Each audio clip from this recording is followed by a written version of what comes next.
Hindi reasonable ang number. Unnecessary yan. Hindi na kailangan yan. Kaya nga nag-propose ako kanina na, Sir, buti pa pag-usapan natin ito sa korte. Kung sa tingin nyo talaga nagsiserve kayo ng arrest warrant, pwede naman natin pag-usapan na 10 lang kayo dyan. Lagay kayo ng 10, alis yung lahat, alis na yung lahat. Tapos, debatihan natin sa korte as to how you would properly look for Pastor Apollo Sikibuloy. Ayun yung maniwala sa amin sinasabi na wala siya dyan eh. Sige, pag-usapan natin sa korte. Dapat may mga clear parameters. Tapos, kung magbomba kayo dyan, or What's up mga kababayan, Just That Matters here. Dito sa video natin ngayon ay ating panonoorin si Atty. Torion mga kababayan. Buong akala ng taong bayan ay matatapos na ang laban ng mga KOGC compound matapos bigyang protection order ng korte ang nasabing lugar. Ngunit hindi pala ganun kadali mga kababayan sapagkat itong si General Torre at mga under yang PNP ay patuloy pa rin ang ginagawang panghimasok sa nasabing lugar. Naku naman po, na binasa na nga ng batas ni Atty. Torion itong si General Torre, ngunit hindi pa rin ito nakinig na binaliwala niya lamang ang kanyang sinasabi. Napakakapal naman. Kung kaya ang wika ng taong bayan kaya ba ganun kahayok itong si General Torre na matugis si Pastor Kibuloy sapagkat may pinangako ang mga nasa taas sa kanya na gagawin siyang PNP chief kasunod ni Marbil at magkakaroon pa ng reward money na galing sa Amerika? Pero bago ang lahat mga kababayan, huwag niyo po sana nakalimutang mag-like at subscribe para updated ka sa mga uploads ko araw-araw. At yun na nga no mga kababayan, ang dami ring nagwiwika na ba't di na lang daw ilabas itong si Pastor Kibuloy no? Kung wala talagang tinatago at iharap na lang sa korte. Ang pinaglalaban ng miyembro ng Kingdom of Jesus Christ ang nasabing lugar sapagkat kapag okupado na ng kapulisan itong compound o mga site ng KOGC hindi na nila mababawi ito at panigurado ma-under na sa gobyerno at baka ibigay pa nga sa Amerika ang mga ari-arian ng KOJC. Kung kaya naman ganun na lang katatag ang mga miyembro ni Pastor Kibuloy na ipaglaban ang kanilang karapatan. Dagdag pa rito na itong si BBM talagang walang pake no, sa nangyayari ngayon sa mga ordinaryong mamamayan. Na mantakin nyo yun mga kababayan, isa kang Pilipino tapos ipapahamak mo ang kapwa mo Pilipino para sa mga banyaga. Nasaan ang malasakit mo, Bongbong Marcos? At bakit puro kasinungalingan pa ang lumalabas sa iyong bibig nang kayo humarap sa media? Kung kaya naman hindi ko na patatagalin pa, heto na ang buong video. Attorney, diretso ko na ha. Attorney, gusto ko lang po sanang ibalik itong tanong ito. Remember, nung nag-serve po ng arrest warrant si Torre, sabi niya, hayaan na muna natin itong ma-serve kung meron kayong mga reklamo at doon sasagutin namin lahat sa korte. Yun po yung sinabi niya po sa inyo. At sinabi niya, kung hindi nyo kami papasok, and by force papasok kami, binibigyan namin kayo ng 30 minutes para makapasok po kayo. Ngayon, attorney, in return naman po sa inyo, attorney, ano naman po ang mensahe nyo kay Attorney Torion, kay General Torre, Attorney Torion, sa kanya, in return po, dahil pinag-uusapan dito, ang batas ay batas, dapat sundin ang batas.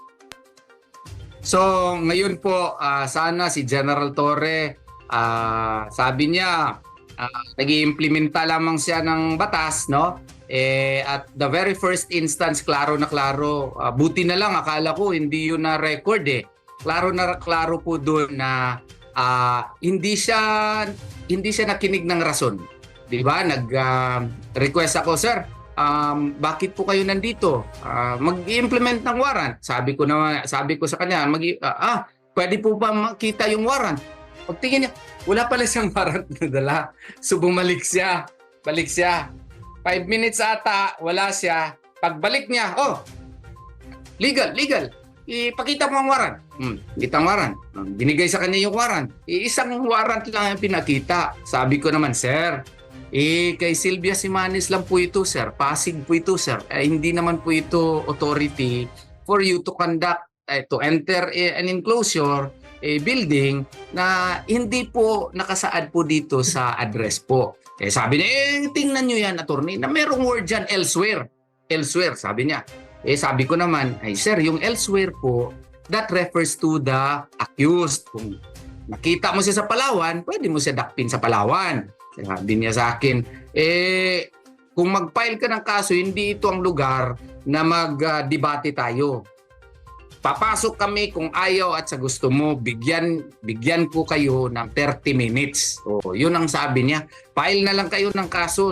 Grabe itong si General Torre, no? Saan kaya humuhugot ng lakas itong taong bakit ganito masta? Natilay batas. Hayok na hayok sa reward money na ibibigay sa kanya kung mahuli man to si Pastor Kibuloy. Napakakapal. Doon na tayo sa korte magpaliwanag. Yun ang sabi niya.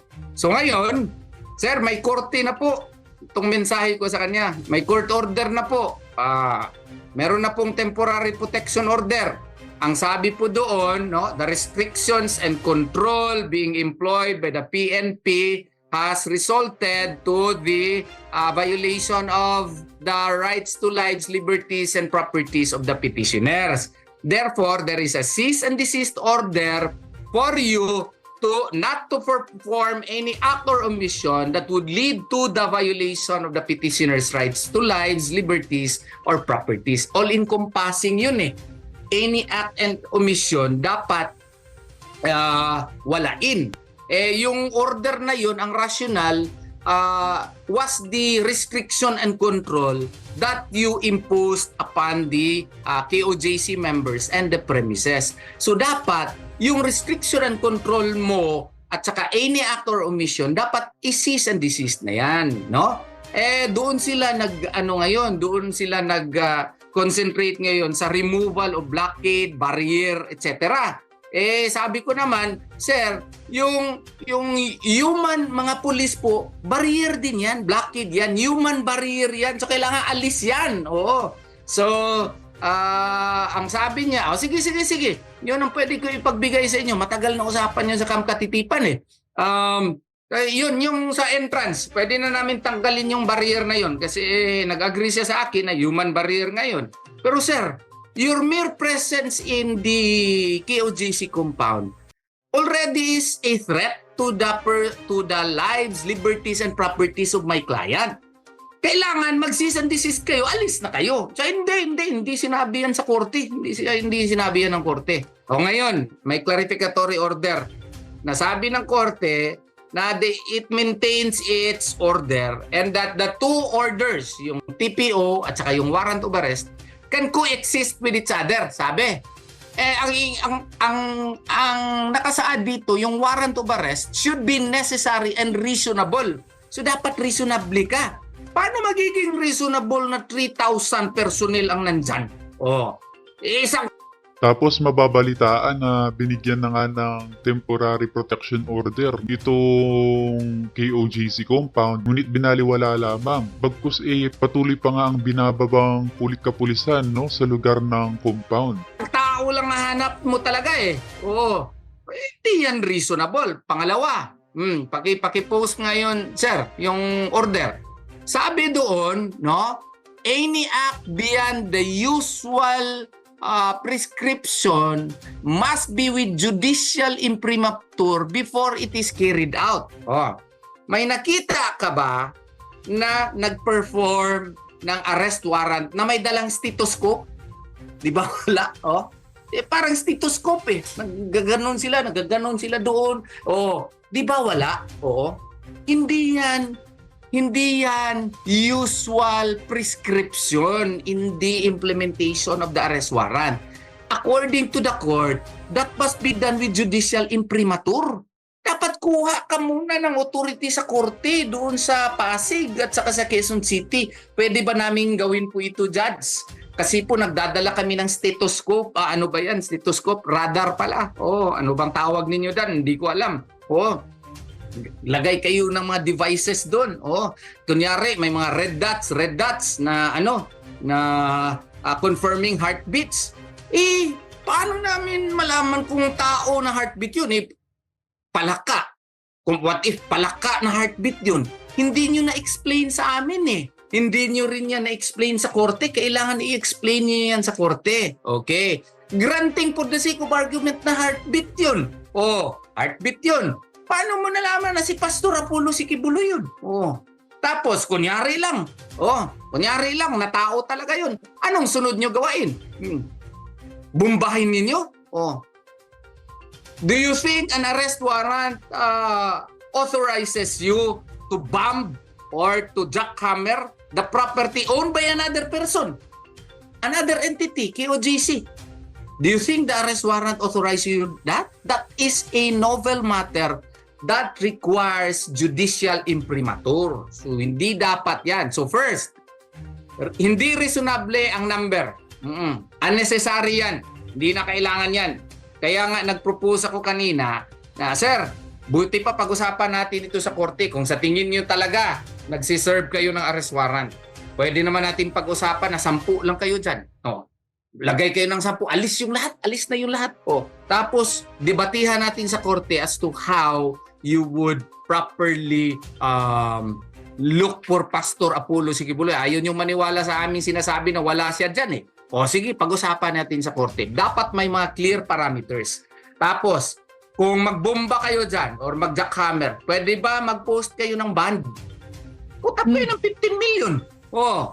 Kung tingin nyo talaga. Of course, I have to secure the consent of the Board of Administrators. You have to convince them.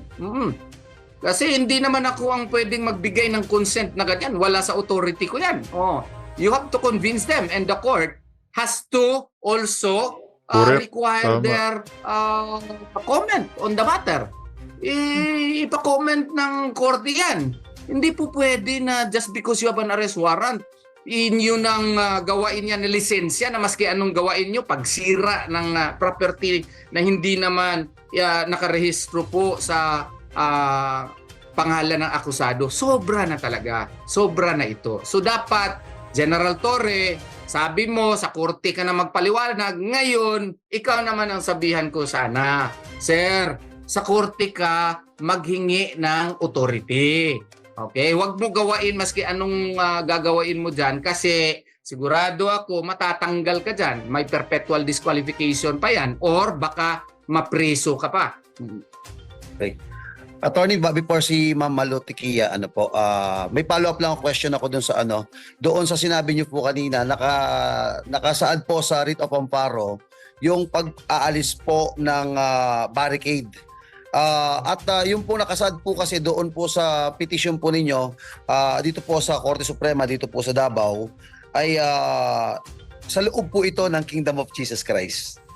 Pero napansin po namin dito, since nandito po ako, ang tinanggal po ni Torre, ay yun pong mga barricade outside of the premises of compound.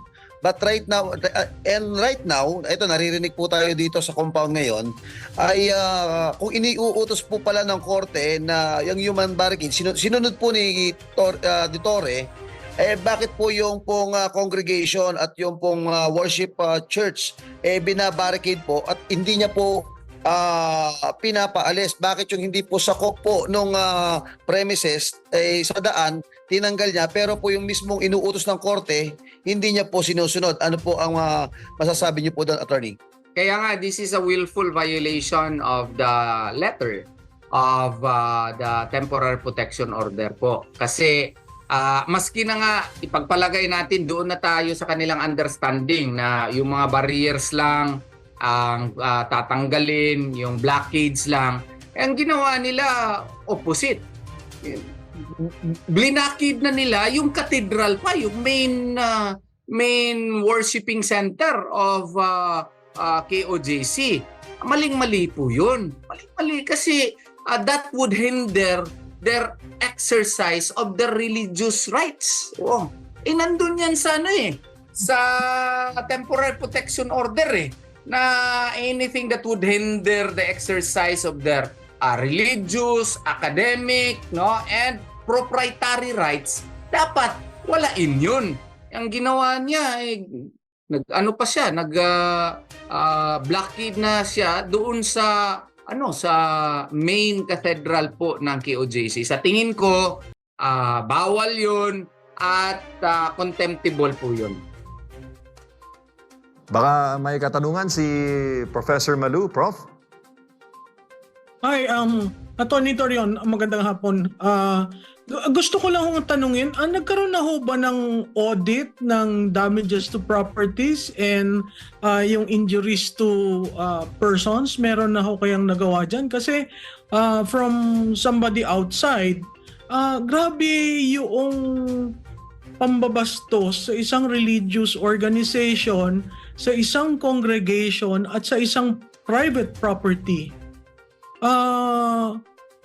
Ang estado ho parang walang pakialam eh.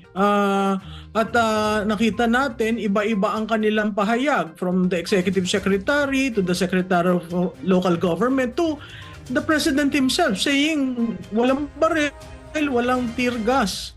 Do you plan to to sue government for all this, kitang-kita naman ang lahat kung ano nangyari. I do not understand that. That's my first question. The other question is, ito yung pilit tinatanong ng mga nasa Manila, na-charge na ho ba si Pastor Quiboloy in any court in the US and in the Philippines na ang tawag sa kanya ay convicted? And then my third question is, bakit sa tingin nyo nagmamadali? Para may hinahabol na deadline eh. Para biro mo mag-threaten na kung hindi nyo palalabas si Pastor Quiboloy, pasasabugin namin yung katedral. I mean, this is reckless. 2 hours. Oo, very reckless. Yung Psy-war at Psy-ops na ginagawa sa inyo, sa mga nasa labas, katulad sa amin sa Manila, nagtataka kami, bakit ganun-ganun na lang na nagmamadali sila? Now, to answer your question po, yung sa first po na tanong, audit, we are currently doing that, no? It's just that it cannot be completed simply because of the fact that there are areas where even after the issuance of the temporary protection order, wala pa po kaming access. I'm referring to certain portions sa JMC na meron ding barricade. I'm referring to the hangar, no? Na hindi pa rin kami nakakapasok. May general nga na pumunta doon kanina.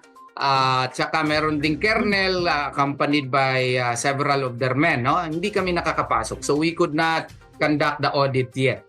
As to whether or not we are planning to file cases, of course, that is the only way by which we can demand accountability, and we should do that. It would be a disservice to our legal profession if we will not be filing cases. Certainly, we will be doing that po, Professor. Now, yung sa second, question po, ang na-file lamang against kay Pastor Apollo Quiboloy, supposedly, no, mayroong finding of probable cause against him and may warrant of arrest sa kanya, originally dito sa Davao, no, na-transfer ang venue na may motion for reconsideration tayo sa Quezon City at saka yung kaso sa Pasig, no. Yun nga ang palagi naming sinasabi na ang nangyari kay Pastor is very unfair kasi yung mga kaso po na iyon ay na-dismiss na po matagal na, more than 4 years ago, sa Davao City Prosecutor's Office po. At umakyat po yung complainant sa